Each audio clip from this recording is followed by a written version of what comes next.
Welcome to the Tech Egg. Don't get scrambled. Enjoy the video. In this video, I will explain how to fix error code 10.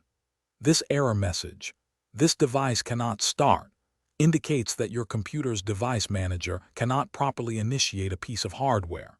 It is a common issue, frequently seen with USB and audio devices, but it can affect any hardware component.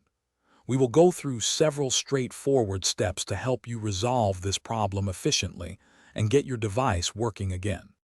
Error code 10 often stems from issues with device drivers, which are essential software for your hardware.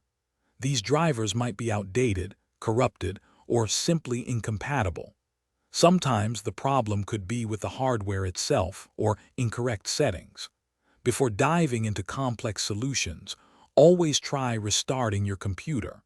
This simple action resolves about 1/4 of all temporary glitches.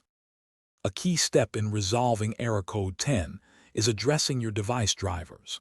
First, try updating the driver through your computer's device manager or by checking for Windows updates. If that does not work, uninstall the device from Device Manager, then restart your computer to allow Windows to reinstall it automatically. If the error began after a recent update, rolling back to a previous driver version can also be effective. If driver fixes do not resolve the issue, Windows offers a built-in hardware and devices troubleshooter that can automatically detect and fix common problems. For USB devices, try plugging them into a different port or using a powered USB hub, as a faulty port or insufficient power can cause this error.